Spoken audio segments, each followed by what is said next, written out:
After another wild weekend of NFL playoff football, Super Bowl 60 is officially set as the Seattle Seahawks will take on the New England Patriots in a Super Bowl 49 rematch happening way back in 2015, where the New England Patriots cornerback Malcolm Butler sealed the win for the Patriots with a goal line interception of then Seahawks quarterback Russell Wilson. Meanwhile, for the Birds, we still have no offensive coordinator, so we'll talk about the latest in that search along with other Eagles news. Without wasting any more time, let's dive right into it.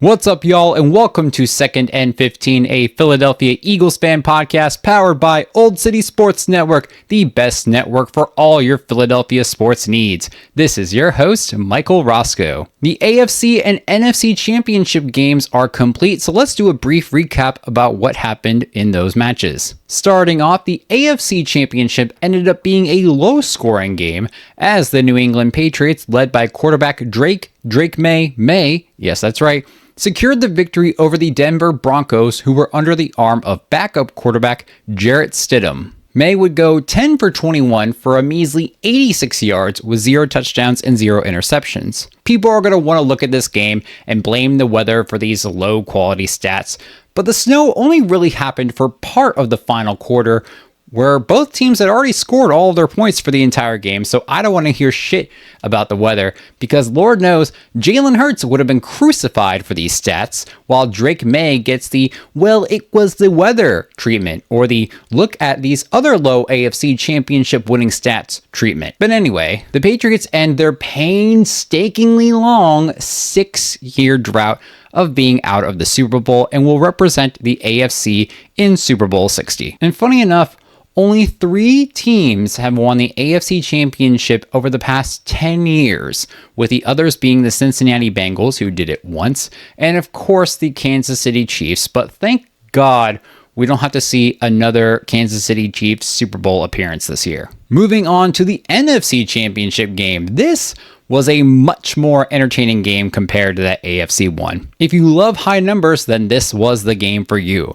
A matchup against divisional rivals, the Rams kept it close, even leading 13-10 at one point in the second quarter, but the Seahawks were just the better team, gaining and maintaining the lead for the majority of the game to secure a 31-27 victory and punch their ticket into the Super Bowl. Seahawks quarterback Sam Darnold will go 25 for 36 for 346 yards, 3 touchdowns, and 0 interceptions, while Rams quarterback Matthew Stafford went 22 for 35 for 374 yards and also 3 touchdowns to 0 interceptions. An impressive game by both quarterbacks. Seattle returns to the Super Bowl for the first time since that 2014-2015 season, in which the Patriots beat them just 1 year after they had been in the Super Bowl and dominated none other than the Denver Broncos with a 43-8 victory behind the arm of quarterback Russell Wilson in Super Bowl 48. Alright, y'all, before we get into the talks of the offensive coordinator search and some other interesting things that have come up this week,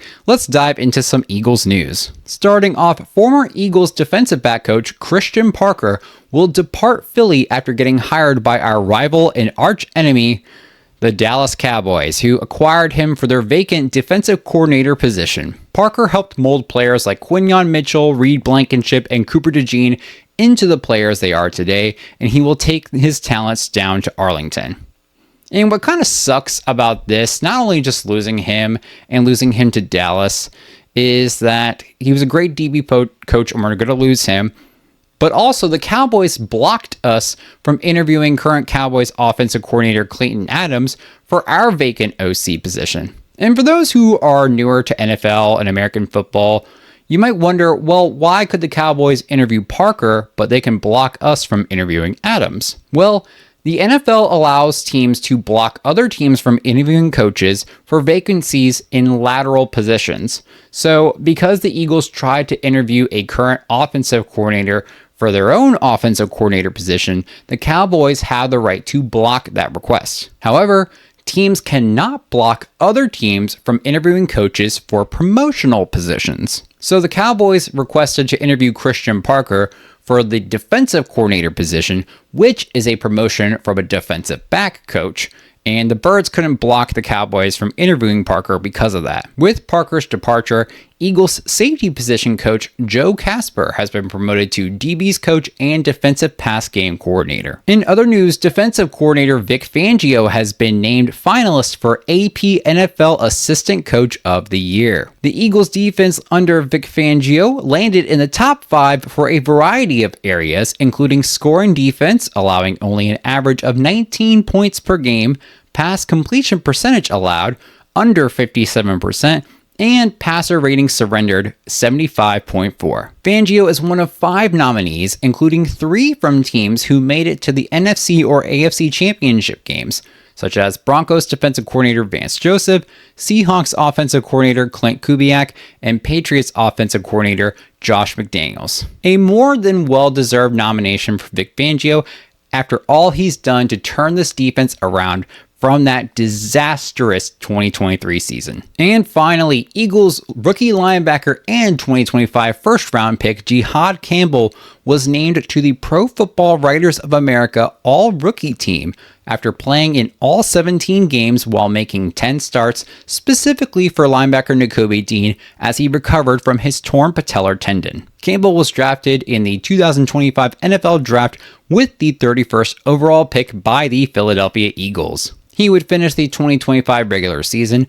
with 80 total tackles, 44 of them solo, 3 pass deflections, 1 forced fumble, 1 fumble recovery, and 1 interception. So congrats to Campbell on his rookie year accomplishments. I can't wait to see what the rest of his Eagles career has in store for him. All right, y'all, moving on to our offensive coordinator candidate tracking, because we still haven't found a damn coordinator yet. In the last episode, I was hoping that at this point we would have hired one by now to fill that vacancy.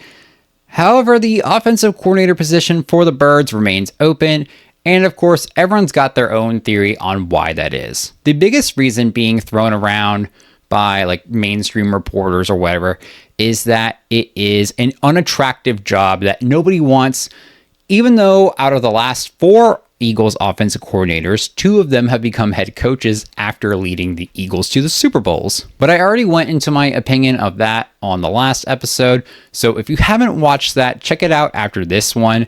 And what I will do this week is take the time to go over the latest in the Eagles offensive coordinator hunt that has happened since our last episode aired on January 22nd. So, since then, former Falcons offensive coordinator Zach Robinson, who the Eagles had interviewed with, will be signing with Tampa Bay as their offensive coordinator. Additionally, the Eagles interviewed Bears offensive coordinator Declan Doyle, former Giants offensive coordinator Mike Kafka, and offensive coordinator out of Ole Miss and I think LSU, Charlie Weiss. But since then, all 3 of those have retracted their names, with 2 of them, Weiss and Doyle, choosing to remain with their respective organizations. Plus, a candidate that the Birds interviewed, Dolphins passing game coordinator Bobby Slowick, will remain with the Dolphins as they promoted him to their open OC position. And with that promotion, the Birds had reportedly had talks with former Dolphins offensive coordinator Frank Smith, but I haven't heard much information about that other than just they had some talks. And finally, some additional non-offensive coordinator candidates have entered the picture to become the Birds' newest OC, including Texans quarterback coach Gerard Johnson and Packers quarterback coach Sean Mannion. And as of yesterday, the Birds are expected to have a second interview with Sean Mannion. So yeah, that's the latest with the offensive coordinator search, and things could be looking good for Mannion with that second interview.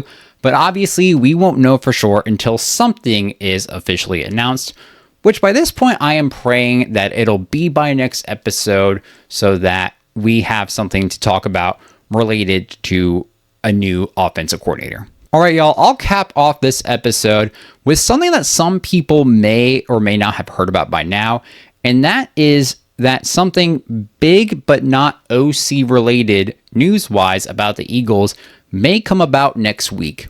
So on Wednesday, ESPN's Adam Schefter was on 97.5 The Fanatic talking about the latest Eagles news with their offensive coordinator search when he dropped a bombshell after the host had mentioned that hopefully by next week we have a new offensive coordinator, with Schefter stating, and maybe it will be even more than that by next week. All right, now, that isn't ominous at all, but this could be good news. But also with the timing of it, this could also be some news that Eagles fans might not like. And before everyone goes up in arms about this news being related to an A.J. Brown trade, that's just not happening. There's too much money, the timing isn't right, even if money wasn't a factor, it's just not going to be that, and I wish that shit would end at this point. And we cannot sign our own unrestricted free agents or unrestricted free agents from other teams until March, when the new league year starts, so it can't be related to that. So as some are thinking, including Thomas Mott from the Thomas Mott Show, where I first heard about this stuff and listened to the ideas that he was talking about, what I think are the most likely topics of this big news are either a contract extension for an amazing player, or this news could be about a retirement. Now, if this is contract extension, Lord knows who it could be, because there are several players such as Jordan Davis, Jalen Carter, or Nolan Smith that are potential candidates for a major long-term contract extension, and some of these players, we've been talking about them for a while, possibly landing an extension. There's also guys like Reed Blankenship or Dallas Goedert, but again, they're both unrestricted free agents, so as far as I know, nothing regarding a re-signing or a contract extension can officially occur until March. Now, on the other side, if this is a retirement, I think it is more likely going to be one of two guys, and that is Brandon Graham or Lane Johnson. But we've seen the Brandon Graham retirement and return, plus he's already vocalized about wanting to return with the team this upcoming year. So unless something has changed between then and now, I can't imagine he would be the one to announce retirement, leading to the more likely candidate, but also would be shocking at the same time, Lane Johnson. And if this is the case where it is a Lane Johnson retirement, I would want to know about it now versus later so that the team can work on finding his replacement, whether that be in the draft, in free agency, or something like that. And outside of those two possibilities, I think there could be a couple other options as to what Adam Schefter is hinting to with this big news. Now, before I unveil what these ideas I have are, I will acknowledge this. Is what I'm about to say gonna sound crazy? Probably. Are these two options likely to happen? Very unlikely, but not impossible. And these crazy ideas that I think Adam Schefter could be referring to could be changes or updates to either the Birds' uniforms or even their stadium. Now, just hear me out real quick. With the uniforms, the Eagles held on to the Kelly Green for like 60 years before shifting over to the Midnight Green jerseys.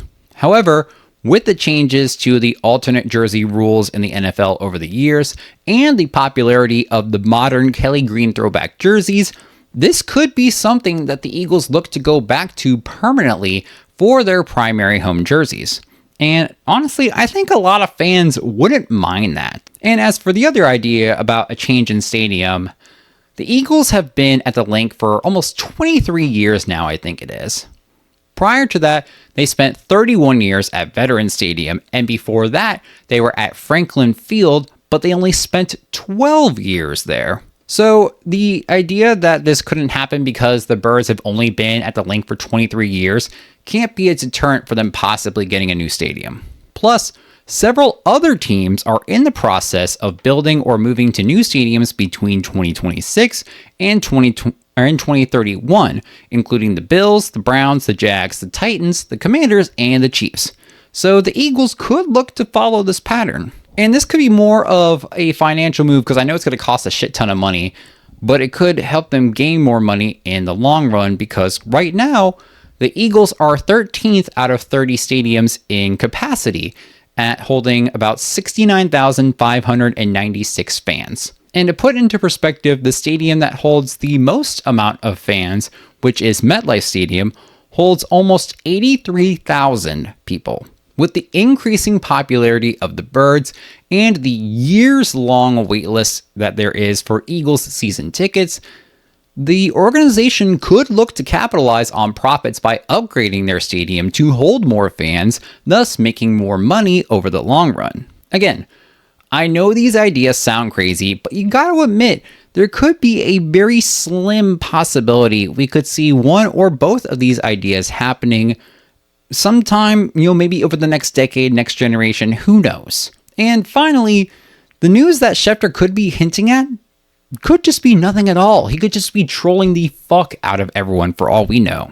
But then again, I don't feel like he's the type of guy to troll just for fun like that. Maybe he will do this to Eagles fans because people feel some type of way about Eagles fans, but you never know. Whatever this big news is that could be, could not be, we're not going to know for sure until it's officially official. All right, y'all, that is it for this week's short episode. Thank you all for joining. Don't forget to like, subscribe, or follow on X, Instagram, YouTube, Facebook, and TikTok by searching at Second and 15 or by the full name Second and 15, a Philadelphia Eagles fan podcast. You can find the audio for each and every single episode releasing Thursday mornings on Spotify, Apple Podcasts, Amazon Music, Player FM, Deezer, Pocket Casts, or wherever you get your podcasts, with the video uploading to YouTube later that same day. This episode, Second and 15, and Old City Sports Network are brought to you by Iron and Steel Threads. Check out ironsteelthreads.com and use our promo code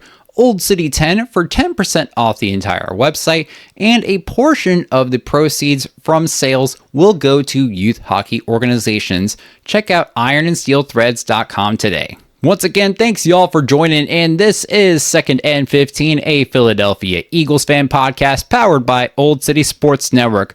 We will see you all next week. We're going to preview the upcoming Super Bowl match, which will happen on February 8th. We will see you all then. Don't forget to stay fly like an eagle, and as always, go Birds!